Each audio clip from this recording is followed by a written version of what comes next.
साथ हमारे आदिवासी समुदाय के लिए, हमारे भीलों के लिए बलिदान देने वाले हमारे दादा मन्नारे जगदीश जी पांडुर को भी शत शत नमन करती हूँ। भाइयों, आपके संरक्षण हेतु जिस विचारधारा को लेकर हम लोग चले थे, उस विचारधारा आज यहाँ तक पहुँच गई है कि हमारे बातों को बोलने के लिए सामाजिक कार्यकर्ताओं के साथ में विधानसभाओं और लोकसभाओं में भी आपके प्रतिनिधित्व के रूप में हमारे ही समाज के आम राय से उत्पन्न चुने हुए लोगों को विधानसभा और संसद में बोलने का मौका मिल रहा है। तो आप सभी को बहुत बहुत बधाई और जोहार।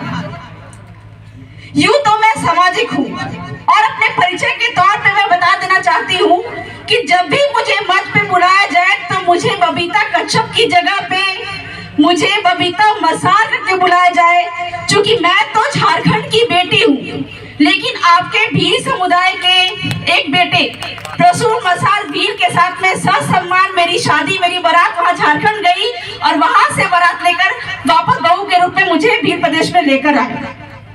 मैं याद करती हूँ कि जिस समय पे मैं समाज सेवा कर रही थी और समाज सेवा करते हुए वहां पे झारखंड में जो मुंडा समुदाय के जल जंगल जमीन की हमने लड़ाइयां शुरू की थी, उस लड़ाइयों के दौरान में वहां के जो मुंडा आदिवासियों की जमीन पे गड़ा हुआ 10 लाख टन सोना, एक बात मैं साफ साफ बता देना चाहती हूँ कि जो संयुक्त राष्ट्र संघ अमेरिका है, आज विश्व गुरु बन के बैठा हुआ है, उसके पास मात्र 6 लाख टन सोना है और सुप्रीम कोर्ट यहाँ पे भारत में ही जजमेंट दे चुका है, जो सबसे बड़ा कोर्ट है।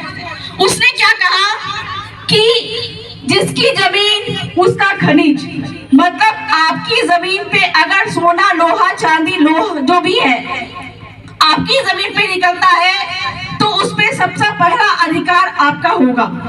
और झारखंड में जो 10 लाख टन सोना था, हमारे आंदोलन का, हमारे जन जागरण का और हमारे जो संवैधानिक अधिकार की जानकारी थी, उसके माध्यम से वहां के आदिवासी इतने जागरूक हो गए कि वहां पे 10 लाख टन सोना आज भी आदिवासियों की जमीन पे है।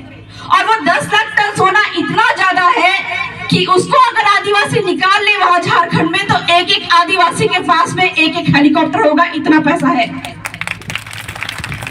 ये तो रही झारखंड की बात। मध्य प्रदेश के सिंगरौली में 46 लाख टन सोना है, जो कि गोंड आदिवासियों की जमीन पे है। और आपके भील प्रदेश में घाटोल, जो कि बांसवाड़ा है, वहां पे 11 करोड़ टन सोना भीलों की जमीन पे है। अगर ये खनिज आदिवासी निकाल ले तो आदिवासियों को किसी के आगे हाथ फैलाने की जरूरत नहीं पड़ेगी।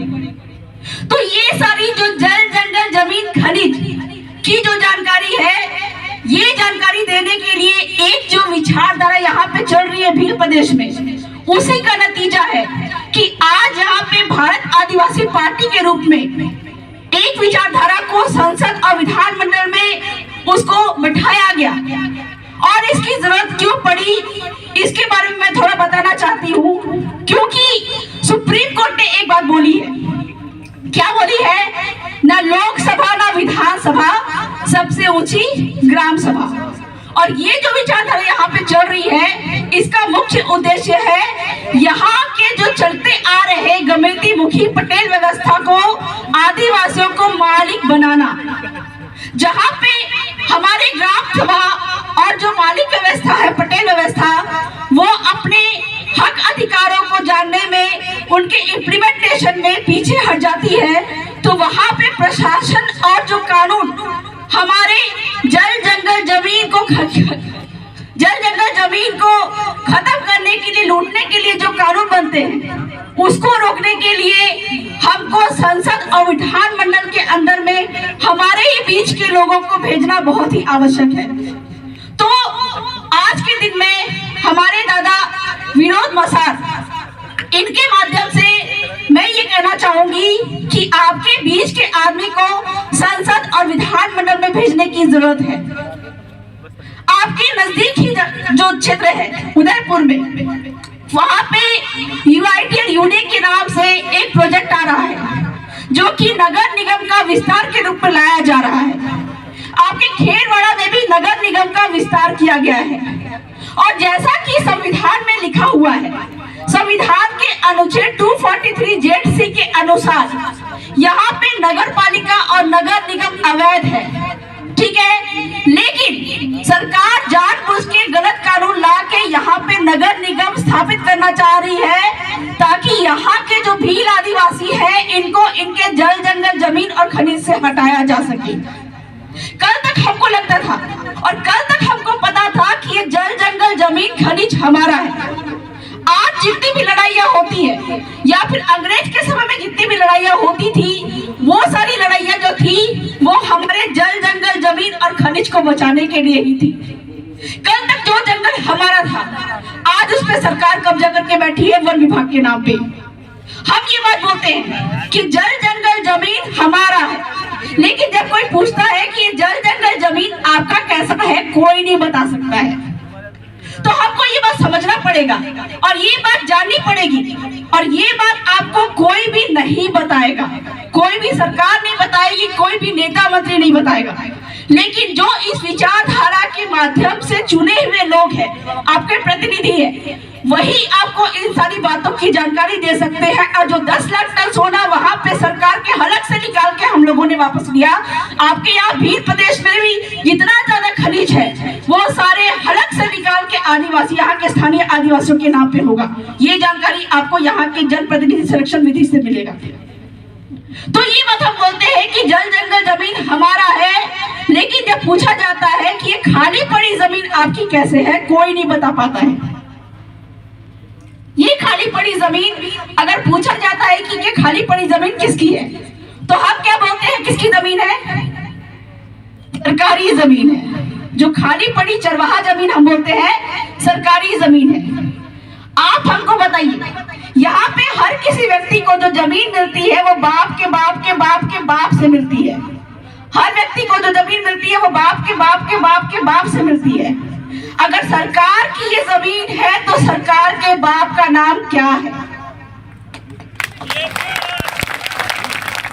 ये खाली पड़ी जमीन जो है वो अगर सरकार का है तो सरकार को बोलो कि उसके बाप का दस्तावेज दिखाए, कभी नहीं दिखा पाएंगे। क्यों? क्योंकि हर 5 साल में सरकार का बाप बदल जाता है।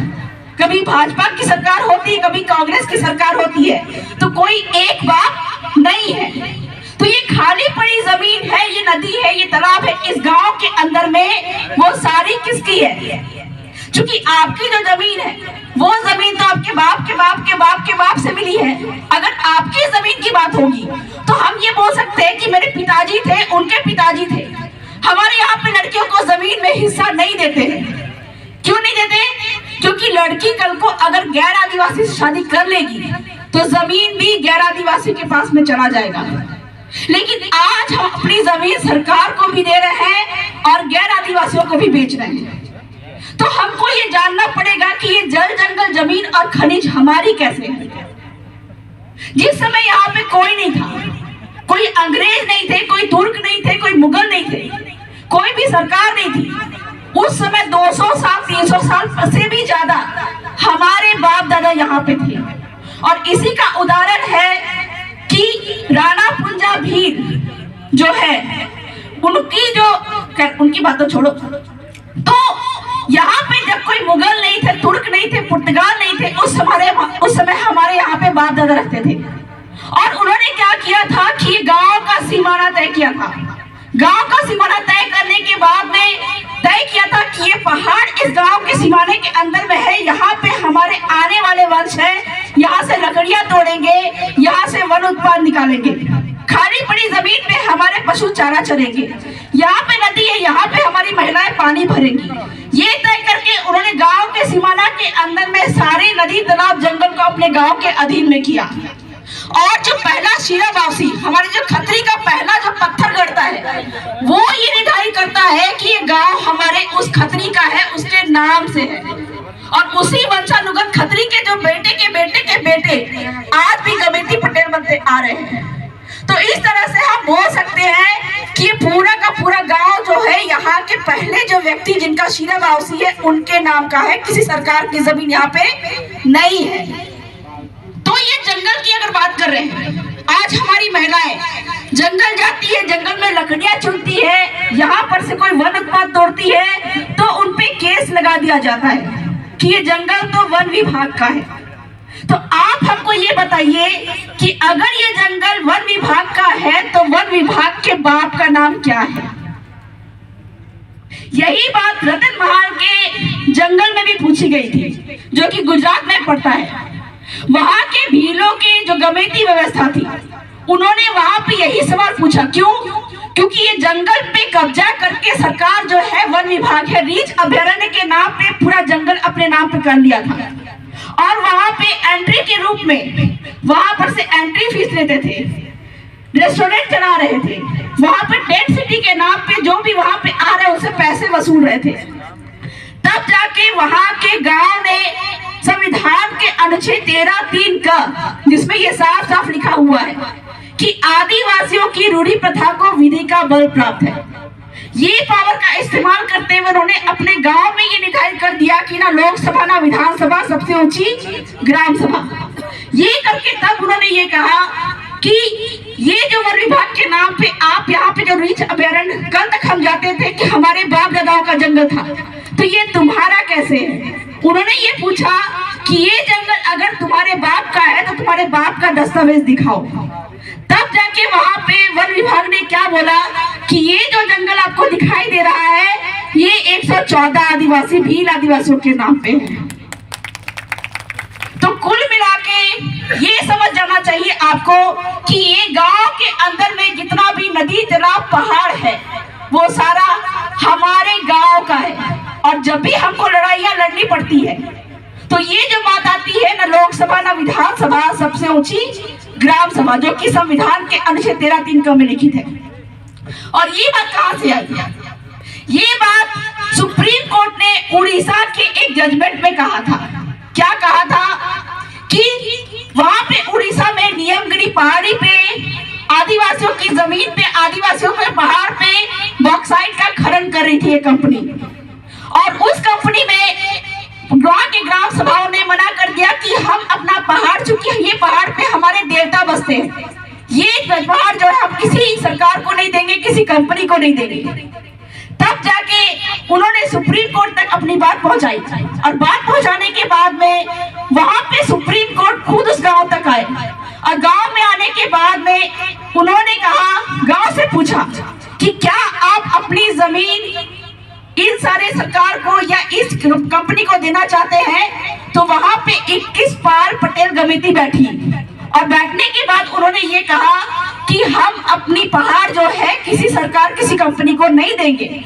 तब जाके सुप्रीम कोर्ट ने कहा कि मैं 21 ग्राम सभाओं के खिलाफ में नहीं जाऊंगा, और उस दिन से ये निर्णय आया, ना लोकसभा ना विधानसभा, सबसे ऊंची ग्राम सभा।